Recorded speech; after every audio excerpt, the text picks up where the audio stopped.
看到这幅画面，你会想到什么？绝大部分人的第一反应会是有人在持刀行凶。身为侦探的毛利大叔在目睹此景后，直接径直冲向了案发现场。但开门后，房间却空无一人。从此之后，毛利大叔每天晚上都能看到对面大楼有人在持刀行凶，但每次赶到后，房间都没有人。难道说是自己的脑子出了问题？可是自己平时都用脖子破案，从来也不用脑子啊。3天前，毛利大叔在逮捕犯人时，右脚不小心被干骨折，好在柯南及时收人头，才成功逮捕了犯人。大叔也因此住进了医院。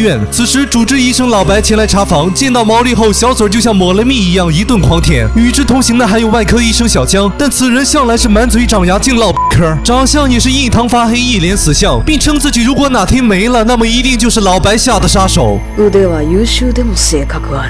转眼时间到了晚上，在老白向大叔请教一番后，大叔便睡了过去。然而当大叔半夜睁开眼后，自己竟然发现了隔壁楼发生了杀人案。此时大叔拄起拐杖便向案发现场冲去，冲刺的过程中还不忘调戏一下护士。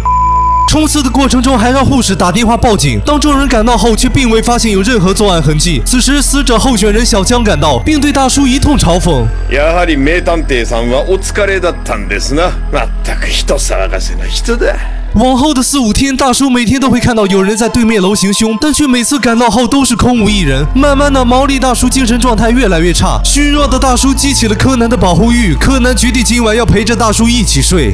如果你每天半夜醒来都会看到对面楼有人持刀杀人，你会怎么做？是会去一探究竟，还是老老实实的躲在被窝？身为前任刑警的毛利大叔便数次目睹了对面大楼的凶案，可当他每次赶到案发现场时，房间都是空无一人。慢慢的，大叔开始怀疑是不是自己破案太多，导致压力太大，出现了幻觉。但柯南却觉得一个用脖子破案的人能有个鸡毛压力啊！柯南来到了大叔口中的案发现场，发现了窗边的地上沾有水渍。大叔声称发生凶案的当晚下了雨，也就是说当晚的窗户是开着的。此时柯南注意到侧面大楼有一间没有拉窗帘的仓库，突然柯南脑中一道闪电划过，因为当时是深夜，所以在一片漆黑的墙面上，玻璃就变成了一面镜子。而大叔看到的杀人现场其实是由侧面大楼反射到玻璃上的。柯南断定绝对是有人在暗中搞毛利。当柯南来到仓库时，果然在角落发现了一个练习急救的假人。看来大叔看到的凶案就是有人夜里在这里刺杀假人，但这不是有病吗？难道说假人里面藏了个真人？应该不会玩的这么变态吧？到了晚上，柯南留宿陪护大叔，然而前来查房的老白临走时却拉开了窗帘，这让柯南心生疑惑。凌晨，随着一阵闹钟声响，柯南爬上了窗台，果然对面大楼有人持刀行凶。下一秒，毛弟起身冲往案发现场，但柯南却只身跑到了仓库，但却发现假人并未有任何移动痕迹。柯南顿感大事不妙。当柯南来到大叔赶去的病房时，却发现毛利倒在了这里，而嘴上不把门的小江也死在了一旁。此刻，众人的矛头指向了大叔，甚至连大叔也认定，或许真的是自己精神混乱而杀了人。好家伙，毛利排除法直接把自己排除了，高手啊，高手！此时，主治医生老白赶到，一口咬定今晚的凶案就是大叔所做。或許是因为住院太久没活干，手痒痒，所以杀个人给大家助助兴。柯南听后火冒三丈。でもどんな電話だったの？先生からかけたの？かかってきたの？そんなこと。どうなんです？被逼问的老白称自己当时在打电话，并且有护士为自己做不在场证明。救人心切的柯南来到了老白办公室，但却发现其桌上的咖啡都已喝完，但砂糖却一包没用。可自己记得，明明老白会习惯在咖啡里加很多糖啊！瞬间，柯南脑袋轰的炸开。柯南懂了。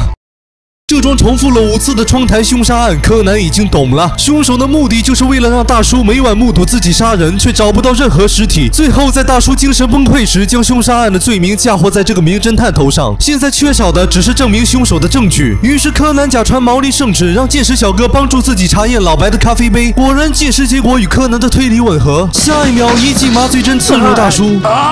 始まりました警部。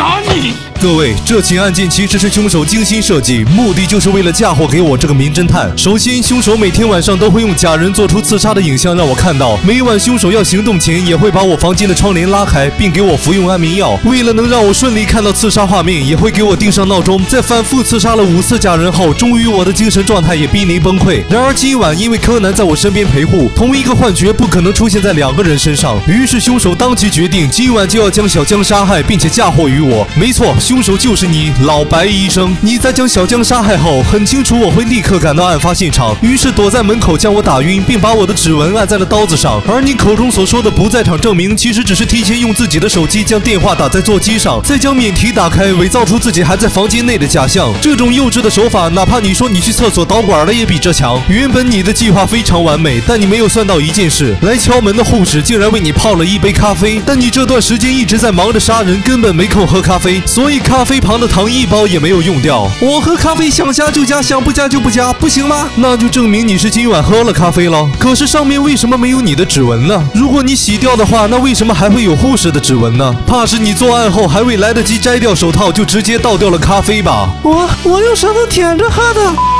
此时，老白承认了自己是凶手。原本想要不留下证据才戴上手套，没想到竟然成了破案的关键点。原来老白之所以会杀害小江，是因为在这竞选院长的关键时刻，小江竟然利用自己手中老白贿赂的证据，逼老白辞职。迫不得已，老白便计划了此次凶案。原来这也是一位苦命。